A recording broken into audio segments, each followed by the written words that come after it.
Well,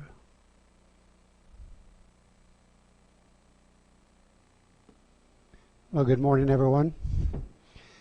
Glad to see you I can't see you, but I hope you're blessed this Sabbath morning. And we look forward to getting into the Word of God. And we're going to start out this morning with a song from Helen and Rose. So here we go. Beyond the sunset, oh blissful morning, when with our Savior heaven is begun, her soiling ended, oh glorious dawning, beyond the sunset, when day is done, beyond the sunset, no clouds will gather, no storms will threaten, no fears annoy. O day of gladness, O day unending, beyond the sunset, eternal joy. Beyond the sunset, a hand will guide me to God the Father, whom I adore. His glorious presence, His words of welcome will be my portion on that fair shore. Beyond the sunset, oh glad reunion with our dear loved ones who gone before. In that fair homeland, we'll know no parting, beyond the sunset, forevermore. In that fair homeland, we'll know no parting, beyond the sunset, forevermore.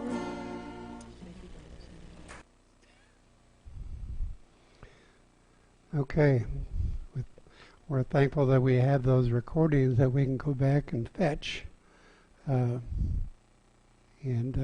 a good song, Beyond the Sunset. We have our hope in Beyond that Sunset, because there's a song that we sing, I don't know about tomorrow, and that's so much like today. We just don't know what about tomorrow. I talked to my barber the other day, and he says, I don't know what I'm going to do. His wife has gone through cancer, and she's susceptible, and he's not making a living, but he doesn't want to put himself in a situation. There's a lot of people like that. And I think times like this cause us to consider those things more, and hopefully it'll send us in the right direction, that we'll seek the Lord and learn that we can trust in Him. Jesus admonished His disciples. He said in Luke, in verse 22, He said to His disciple, therefore I tell you, do not be anxious about your life, what you will eat, nor about your body, what you will put on. For life is more than food, and the body more than clothing. Consider the ravens. They neither sow nor reap. They have neither storehouses nor barn, and yet God feeds them. How much more of value are you than the birds? And certainly we are precious in God's sight, and that's a wonderful thing. George wants you to increase the volume. I'm not sure if I can increase the volume anymore or not.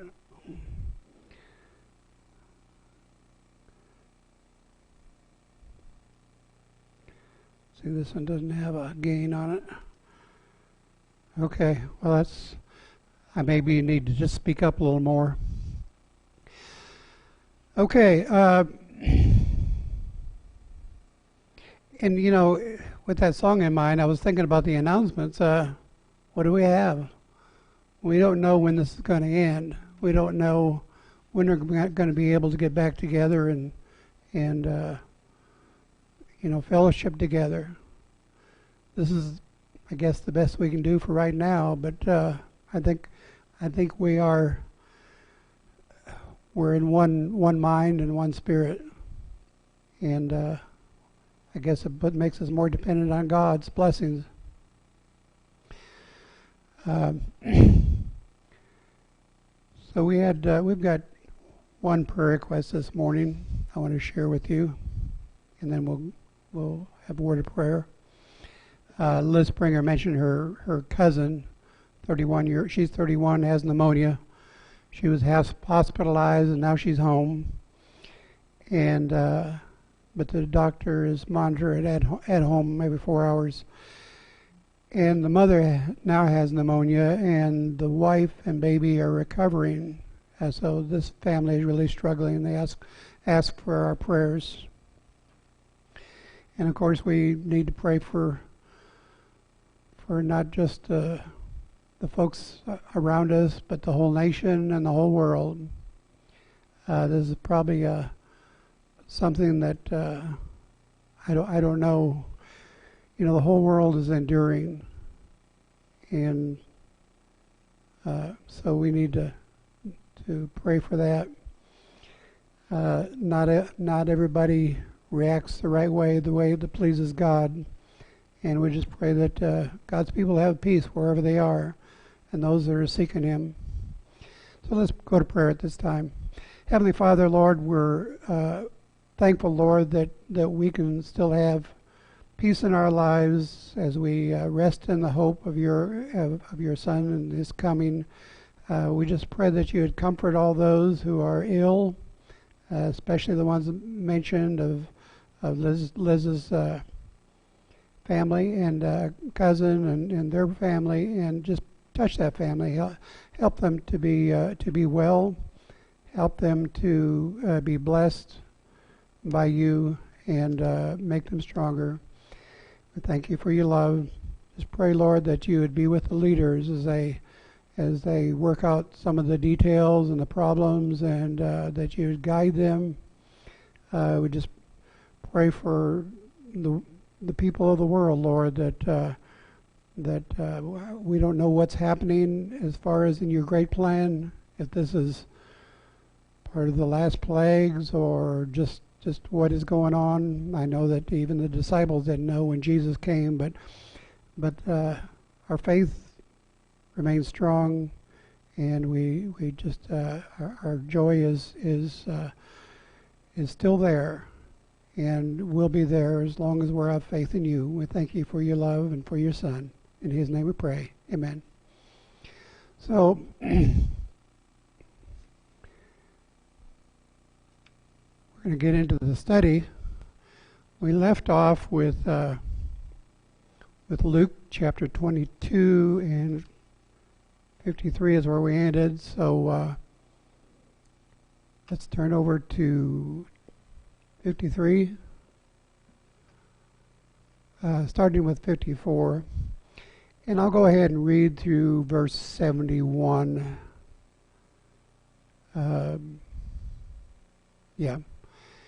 It says, and then they took him. Now, just a little review of what had happened.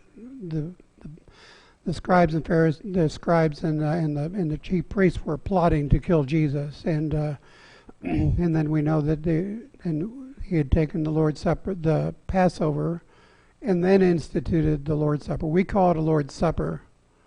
Paul refers to it as similar to that, but the emblems and what they represent, and that it was done for remembrance. And then, of course, Jesus tells Peter after his bravado speech how he's never going to leave him. He tells him that you're going to deny me 3 times. And then he tells them to take supplies for the road. And I think that he is admonishing us to take supplies for our road, to walk that narrow path. And then the prayer in the garden that where he went by himself at Gethsemane.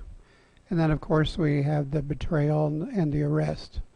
So in 54 it says, Then took they him. This is where they seized him and led him and brought him into the high priest's house. And Peter followed afar off. And when they had kindled a fire in the midst of the hall and were sat down together, Peter sat down among them. But a certain maid beheld him as he sat by the fire, and earnestly looked upon him, and said, This man was also with him. And he denied him, saying, Woman, I know him not. And after a little while another saw him and said, Thou art also of them. And Peter said, Man, I am not. And about the space of 1 hour after another confidently affirmed, saying, Of a truth, this fellow also was with him, for he is a Galilean. And Peter said, Man, I know not what thou sayest. And immediately while he yet spoke, the cock crew. And the Lord turned and looked upon Peter. And Peter remembered the word of the Lord, how he had said unto him before the cock crow, Thou shalt deny me thrice. And Peter went out and wept bitterly. And the men that held Jesus mocked him and smote him. And when they had blindfolded him, they struck him on the face and asked him, saying, Prophesy, who is it that smote thee? And many other things blasphemously spake they against him. And as soon as it was day, the elders of the people and the chief priests and the scribes came together and led him into their council, saying, Art thou the Christ? Tell us. And he said unto them, If I tell you, you will not believe, and if I also ask you, you will not answer me, nor let me go. Hereafter shall the Son of Man sit at the right hand of the power of God. Then said they all, Art thou the Son of God? And he said unto them, Ye say that I am. And they said, What need we any further witness? For we ourselves have heard from our own mouth. So here we see where he was apprehended, taken to the high priest's house, and it was still dark here because it says here later on that when it was day, they took him over to the council. So and notice Peter is following afar off. And you got to be thinking to yourself, Peter's thinking, I said I wouldn't leave him, but yet he's far off. And then we have the woman. From what I can tell, she must be a servant woman. In fact, she was at the door there. If you read in John, it tells us that John went in. Well, he says the other disciple, but he's obviously referring to himself. And he had her let Peter in. It's kind of interesting because John knew the high priest. It mentions also in John, but he says in 56 and 57, "Woman, I know him not." Then in 58, another person says that he's part of them, and he says, "Man, I am not." And then in 60, someone else said that he was a follower, and he said, "Man, I know not what thou sayest." And that's when the cock crowed. I think that was the third denial. I think one of the profound things here, the thing that cut Peter to the quick, was in 61.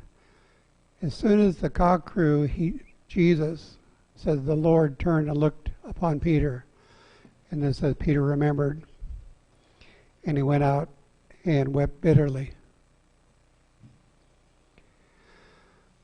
You know, I think that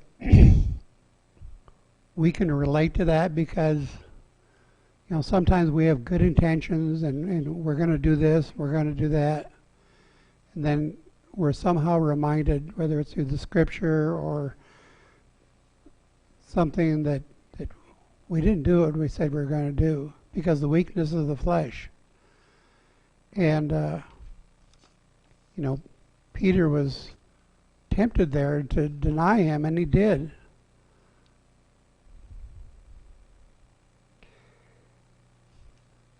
In 3 times, and you'll notice this 3 times is used very, very often when in different things that happen. It's very often 3 times. It's kind of a completeness. You know, it says in the mouth of 2 or 3 witnesses, and this is a situation where it took 3 times to really Peter was convicted. And notice that he went out and wept bitterly. But we see Peter later on the day of Pentecost. So he had true sorrow. In 63, and through 65, it talks about how that they blindfolded him and struck him and told him to prophesy.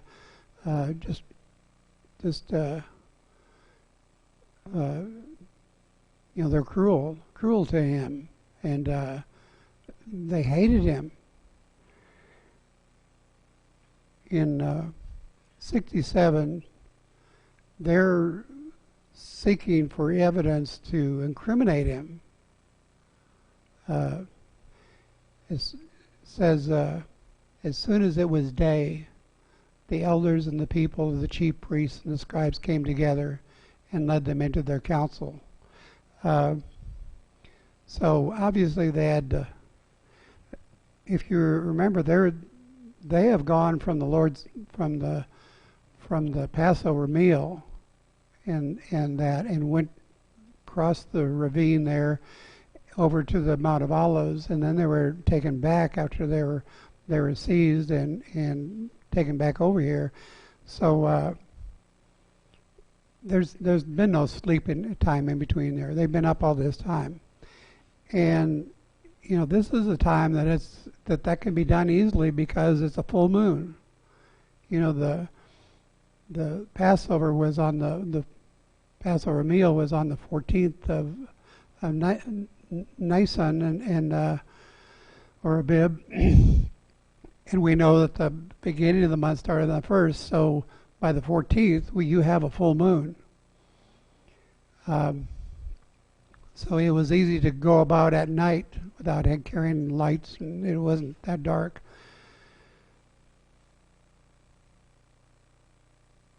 Okay. So they asked him in 67, "Are you the Messiah?" They want to know. And I think one of the things is they don't believe he can be the Messiah, because it says in another place that they said he's a Galilean. The Messiah wouldn't come out of Galilee, but they knew that he was to come out of Bethlehem of Judea. In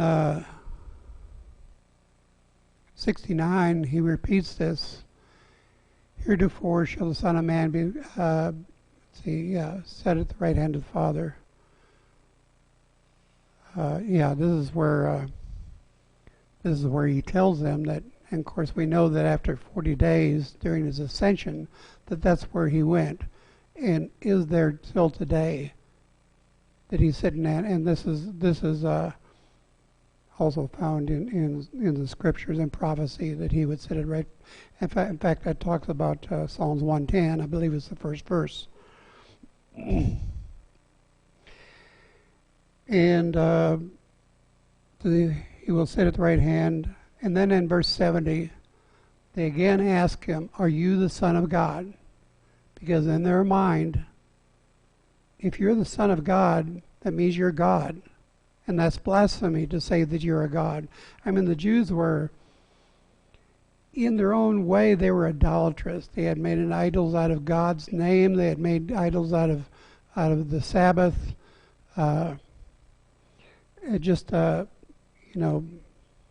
And they wanted to catch him. They wanted him to say that he was. And so they closed in a statement, "We don't need any further witness. He's worthy of death. He's committed blasphemy." And we heard it with our own mouth. That's an interesting thought. I want to give you something just to think about. Are we not also God's children, the sons of God in the generic sense? If we claim to be the children of God, can we too be accused of blasphemy? And there's other verses that you can tie in. It says that Jesus was the firstborn of many brethren. In other words, we are his brethren. He is the firstborn. He told Nicodemus that you must be born again. So we are born in the Spirit. There's this thing that's referred to as the inner man, the spirit part of us that is to grow. And we grow as we walk on this earth. And it refers to this body as just being a vessel. And I could go into a lot of things, denying the Holy Spirit and things like that. But, in essence, we die. When we die, the physical death, we reside as in the bosom of Abraham.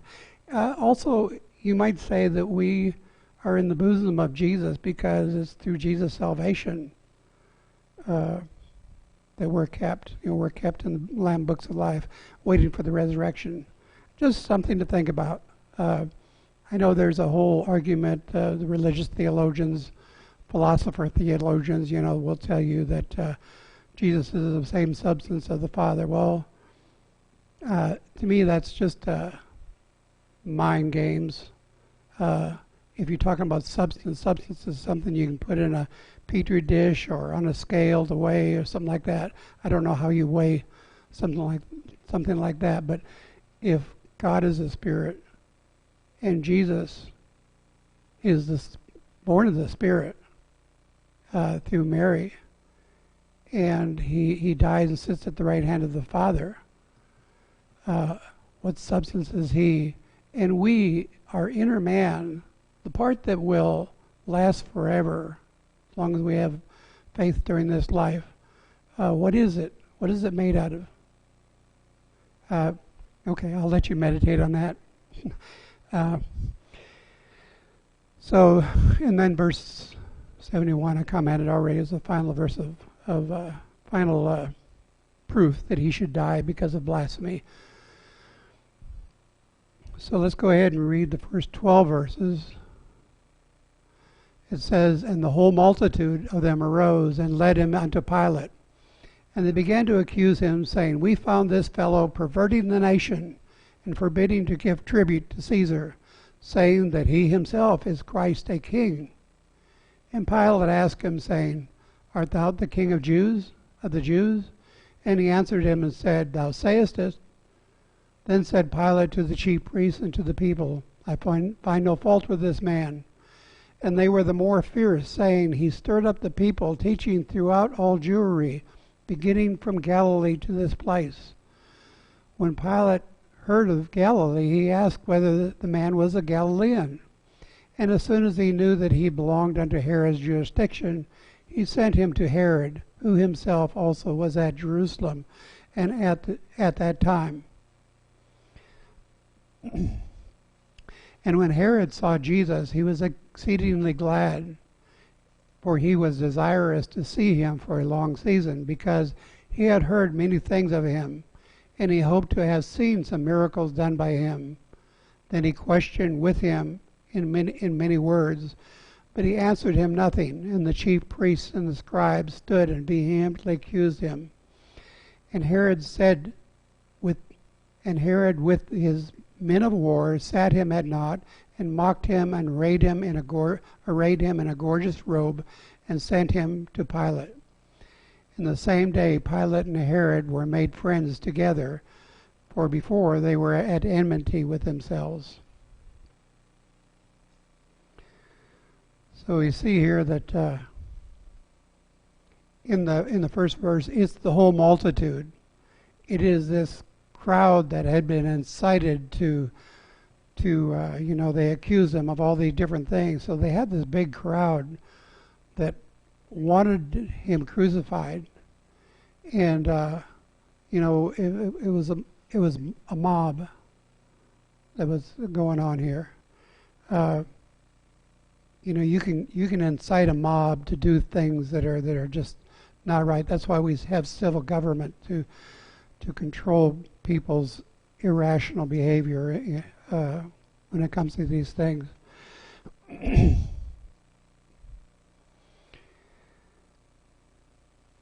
So and mobs don't think reasonably. There are 3 accusations that they make here. We found him perverting the nation, forbidding to give tribute to Caesar. They've taken his words out of context, and saying that he was Christ the King.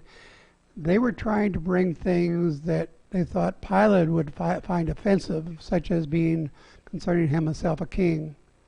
I think Pilate knows more than they know. In fact, if you read in, I believe it's John, that Pilate's wife tells him not to have anything to do with him, because she had dreams that about Jesus that disturbed her. So when Pilate asked him if he was the king of the Jews, and he said, "Thou sayest." In other words, he concurred, but maybe not in the same way that Pilate thought that he meant. But I imagine, Pilate was a Roman. Herod was. Pilate's jurisdiction was all the way from Galilee down through Judea. Herod was over that whole northern region up there, which Galilee would have been part of. So anyway, in verse 5 he says, and they were more the fear stirred up. They stirred up the people, teaching throughout all Jewry. The people were incited. They just hated him. And you see this hatred that is instilled by people. You can't turn on the television or get on any kind of news without realizing that there are people in our world that are inciting people to hate. It just permeates our world. I guess it always has, but I guess with media and things like we see it so glaringly, and it just seems like, especially the last number of years, the hatred is. Some people just say they are blinded by their hate, and that's really unfortunate. And my concern is that God's people get caught up in that and take one side or the other, and I don't care if you're a conservative or a liberal or whatever you want to call it. we have no right to hate people, because if you hate someone, that means you're judging them in the wrong way. Not judging good and evil, but judging them as far as they are evil. So in verse 7, this is when he sent him to Herod, and Herod is the Herodians are of the tribe of Esau. It's interesting that Esau has jurisdiction over this area, but the son of Esau, he was from Idumea. But when he was with in front of Herod, he spoke not a word. He didn't say anything. And we find that that fulfilled a verse in Isaiah 53:7, where it says that he was oppressed and he was afflicted, yet he opened not his mouth. He is brought as a lamb to slaughter, as a sheep before the shearers is dumb, and so he opened not his mouth. A comment from the Real Truth. Everything they said about him was a lie. Yeah. He never said he was the king. They said that. He did say, "Give to Caesar," and was calling the nations to peace. Yeah, well, and that's right. And he was telling them to pay tribute. He recognized that Caesar is in the ruler, and even Paul admonishes us to give honor to our governments and those kinds of things. Okay. The chief priests are also there here making accusations at when they took him to Herod. They followed along, and this is where you see in verse 11 it talks about they gave him this gorgeous robe, and that will come up later. This robe that was given to Jesus. No telling where it was come from, but it was obviously costly. And then in verse 12, of all the events that would turn Herod and Pilate, they despised each other. But after this event, they were friends. Interesting.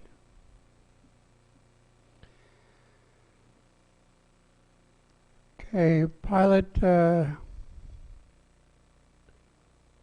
verse 13. How far do we read to?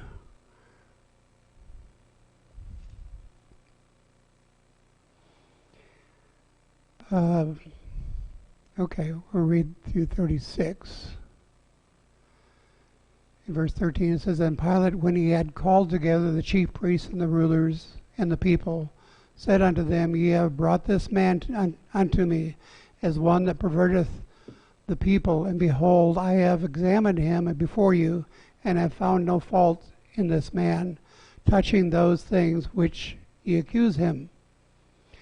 No, nor yet Herod, for I sent you to him, and lo, nothing worthy of death is done unto him.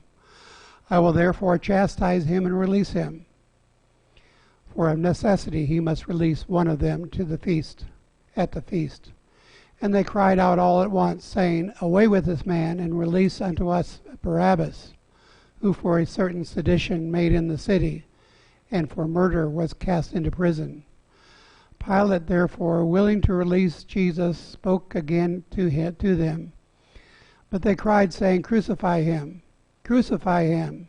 And he said unto them a third time, Why, what evil hath he done? I have found no cause of death in him.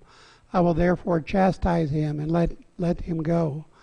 And they were instant with loud voices, requiring that he might be crucified. And the voices of them and of the chief priests prevailed, and Pilate gave the sentence that it should be as they required. And he released unto them him that for sedition and murder was cast into prison, whom they had desired. But he delivered Jesus to them, to their will. And as they led him away, they laid hold upon one Simon a Cyrenian coming out of the country, and on him they laid the cross that he might bear it after Jesus.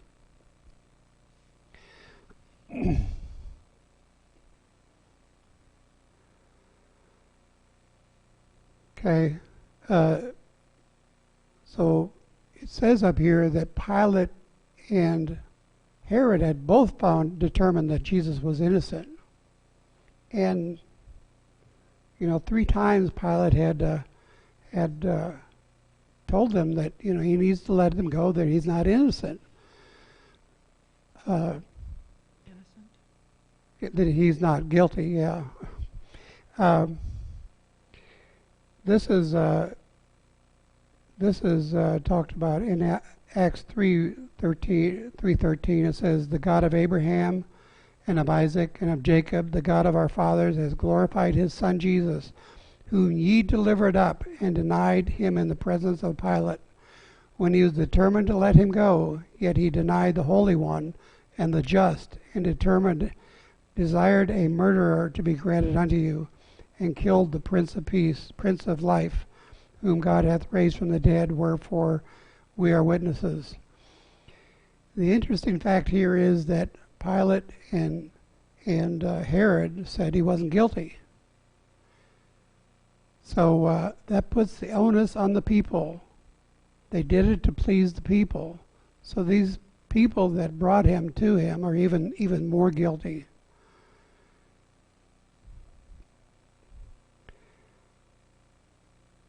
Of course, in verse 26 here we see Simon the Cyrenian who carried his cross as they led him out to be crucified. And that was a fair distance because the Golgotha is to the west, north and west of the city. I don't really know how far, but it may have been half a mile or something like that. But it was outside the city limits at that time. Okay, we'll go ahead and read through 26, 27 through 43. "And there followed him a great company of people and of women, which also bewailed and lamented him. But Jesus turned and said unto them, and said, Daughters of Jerusalem, weep not for me, but weep for yourselves and for your children. For behold, the days are coming in which they shall say, Blessed are the barren, and the wombs that never bare, and the paps which never gave suck. Then shall they begin to say to the mountains, Fall on us, and to the hills, Cover us. For if they do these things in a green tree, what shall be done in the dry? And there were also 2 other malefactors, led with him to be put to death. And when they were come to the place which is called Calvary, and they crucified him, and the malefactors on the right hand, and the other on the left.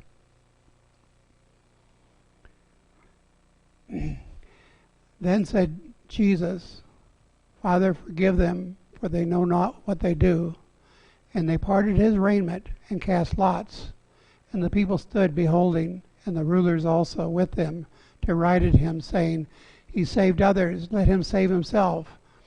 If he be the Christ, the chosen of God. And the soldiers also mocked him, coming to him, and offering him vinegar, and saying, If thou be the King of Jews, save thyself. And a superscription also was written over him in the letters of Greek and Latin and Hebrew, This is the King of the Jews. And one of the malefactors which were hanged railed on him, saying, If thou be Christ, save thyself and us. But the other answering rebuked him, saying, Dost not thou fear God, seeing thou art of the same condemnation? And we indeed justly, for we receive the due reward for our deeds. But this man hath done nothing amiss. And he said unto Jesus, Lord, remember me when thou comest into thy kingdom. And Jesus said unto him, Verily I say unto thee, today thou shalt thou be in paradise, be with me in paradise. And it was about the 6th hour, and there was darkness over all the earth until the 9th hour, and the sun was darkened, and the veil of the temple was rent in midst. Okay, there's some interesting verses there.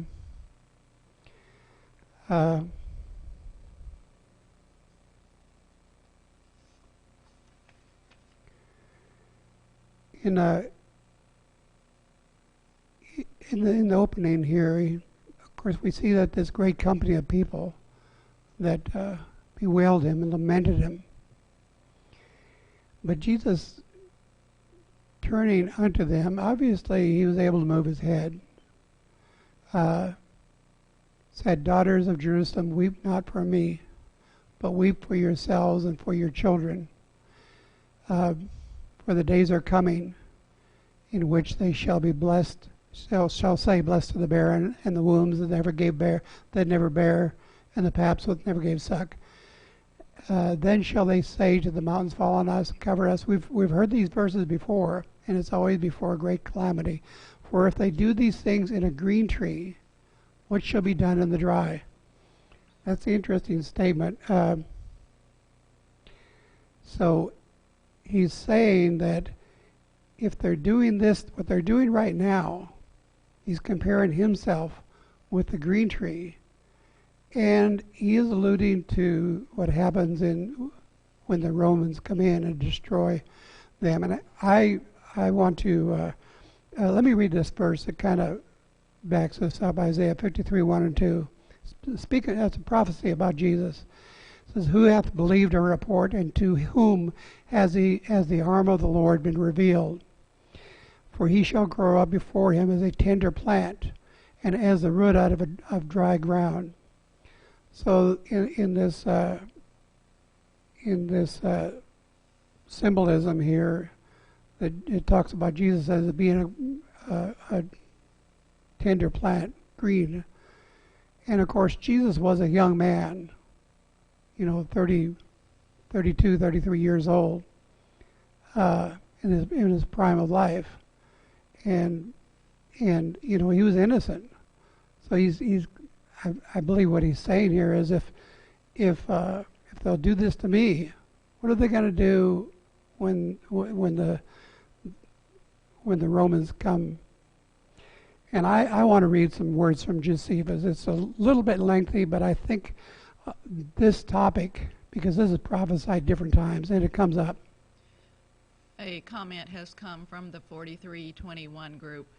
Jesus was referring to the Roman siege of Jerusalem in 70 A.D. Yes. when the temple was going to be destroyed and millions of Jews were killed. And let me read this. This is a little over a page long, typewritten. But these are the words from that Josephus wrote. And I don't know if there's not much else that was written about this. But this is Josephus, and you have to remember that that's not the right page. Here it is.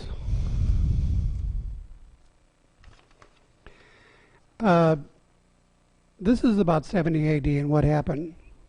See, in 66, the Jews revolted, and they set up their own government. And Jerusalem was not an easy city because Herod had built these great monumental walls all around the city. And it was not an easy city to take siege of. But in about April in 70 AD, they set up siege, and they actually went around and closed the gap so the people couldn't get out because they wanted to starve them out. And it wasn't until September that they broke through. And this is a description of what happened when the Romans broke in and went into the city.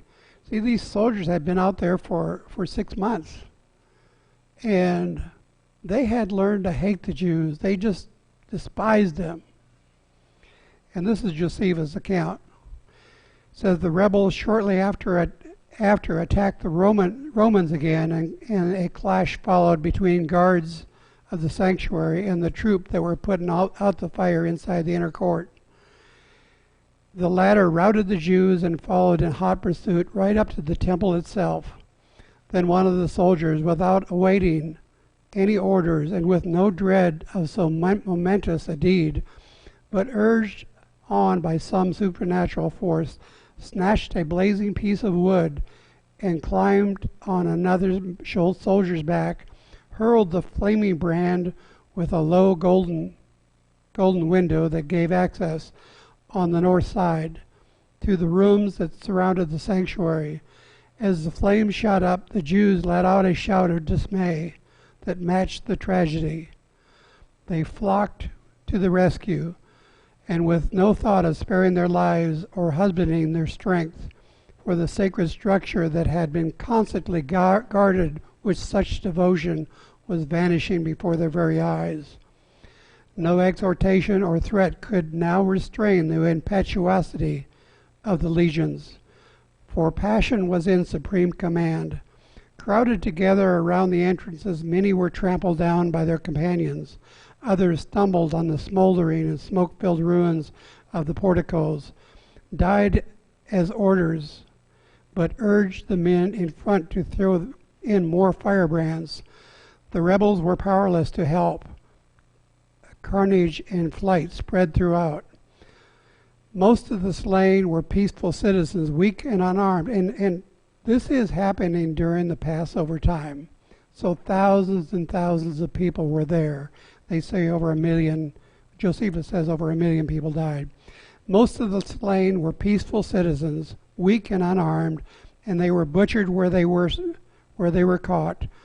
The heap of the corpses mounted higher and higher about the altar. A stream of blood flowed down the temple steps, and the bodies of those slain at the top slipped to the bottom. When Caesar failed to restrain the fury of the frenzied soldiers, and the fire could not be checked, he entered the building with his generals and looked at the holy place of the sanctuary and all its furnishings, which exceeded by far the accounts current in foreign lands, and fully justified their splendid repute in our own. As the flames had not yet penetrated to the inner sanctum, but were consuming the chambers that surrounded the sanctuary, Titus assumed correctly, this is the Titus that was to become an emperor of Rome, which persecuted the Christians. Titus assumed correctly that there was still time to save the structure. He ran out, and by personal appeals he endeavored to persuade his men to put out the fire, instructing Liberalius, a centurion of his bodyguard of lancers, to club any of the men who disobeyed his orders.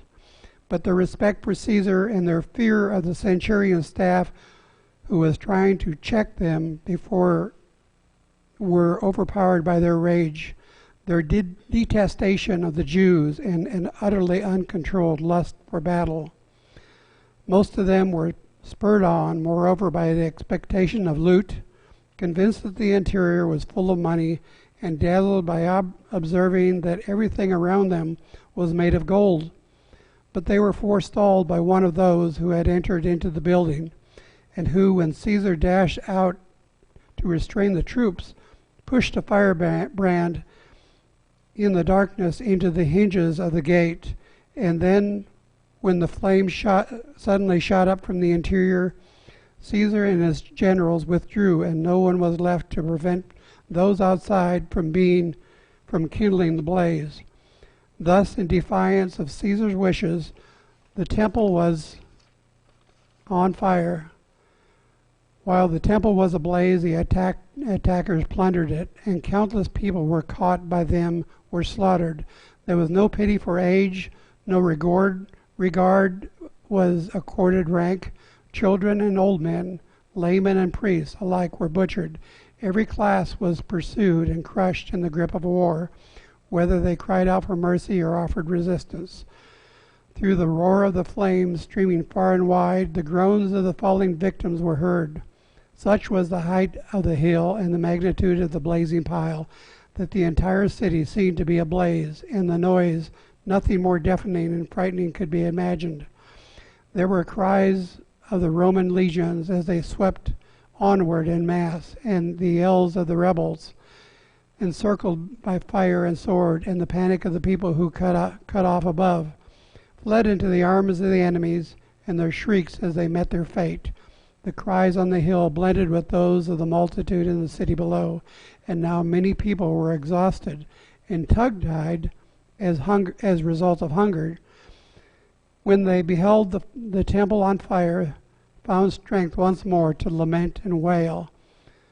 Perea and the surrounding hills added to their echoes in the deafening din, but more horrifying was the din than the din was the sufferings. The Temple Mount everywhere was enveloped in flames, seeming to be boiling over from its base. Yet the blood seemed more abundant than the flames, and the number of the slain greater than those of the slayers. The soldiers climbed over heaps of bodies as they chased the fugitives, and we know that that wasn't the end, that the people in the city were slaughtered. There was another rebellion in 135 where they literally plowed the ground where the temple was in that. So this is what Jesus was referring to in these verses. I didn't know if anybody's ever really read that before or heard that, but that's the detail of it, and it is terrible. So when Jesus says, "Blessed are the barren and the womb," in fact, he says, "Daughters of Jerusalem, weep not for me, but for yourself and for your children."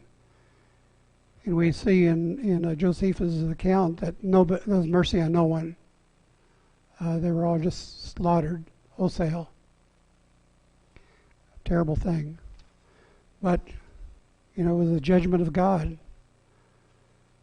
So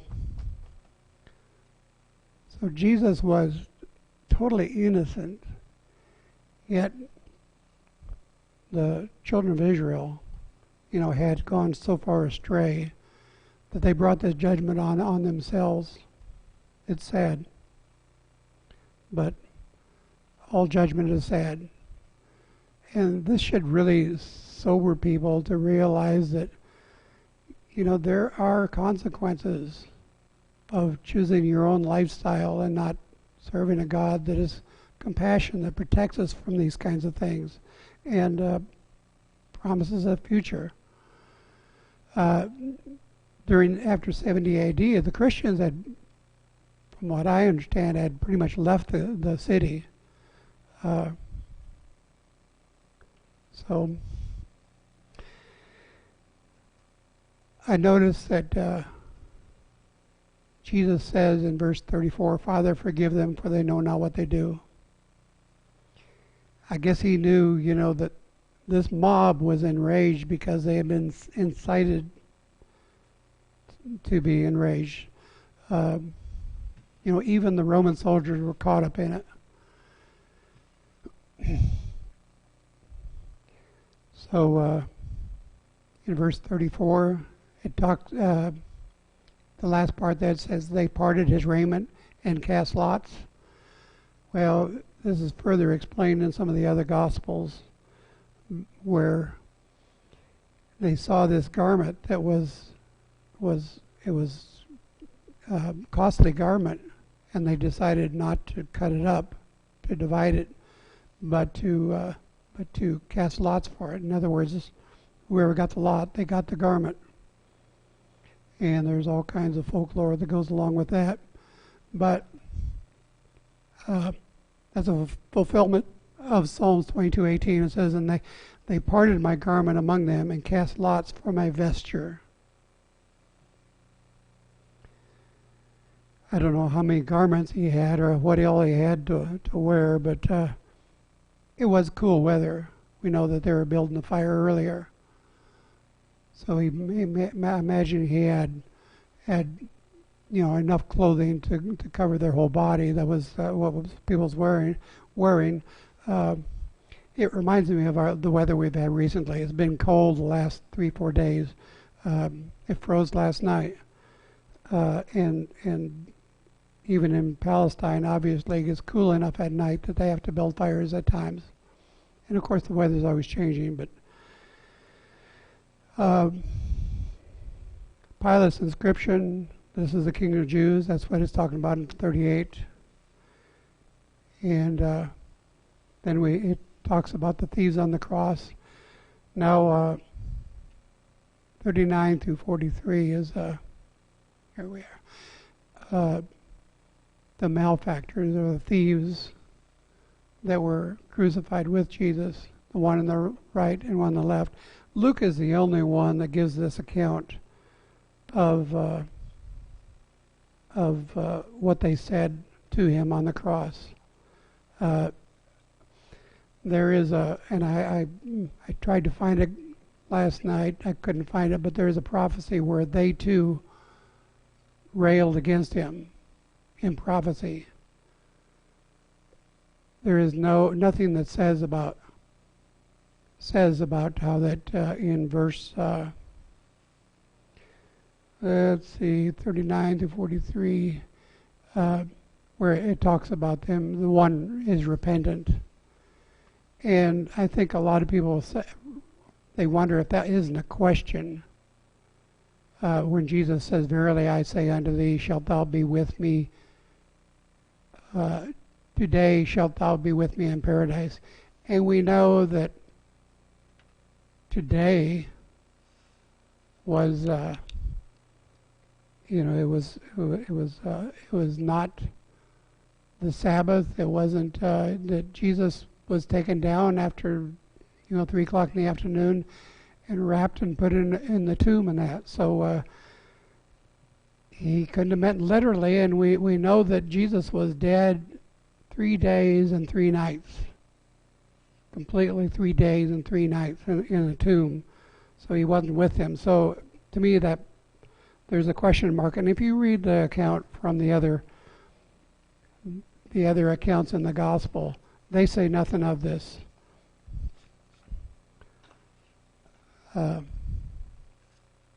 In Matthew it says, "The thieves also, which were crucified with him, cast the same in his teeth." And then in Mark it says, "And they were crucified with him, and they that were crucified with him reviled him." So it says in Mark and also Matthew that both of them reviled him. So, I'm not going to say definitely that this person didn't repent, but it sounds from the context and the prophecy before that they would do this, that that was a mocking. But we don't know. And maybe it's not that important. But we know that Jesus was put on the cross for sin, for our sin.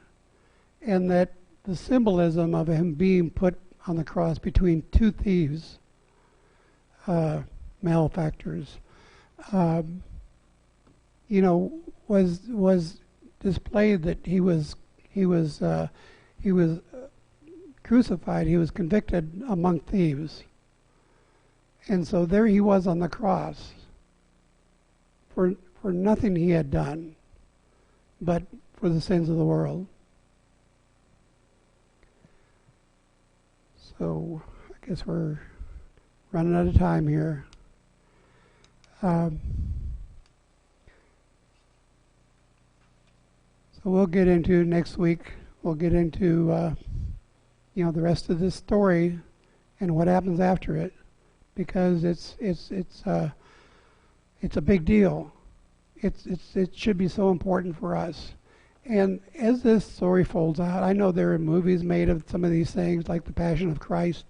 I just don't care for those movies because they're not realistic.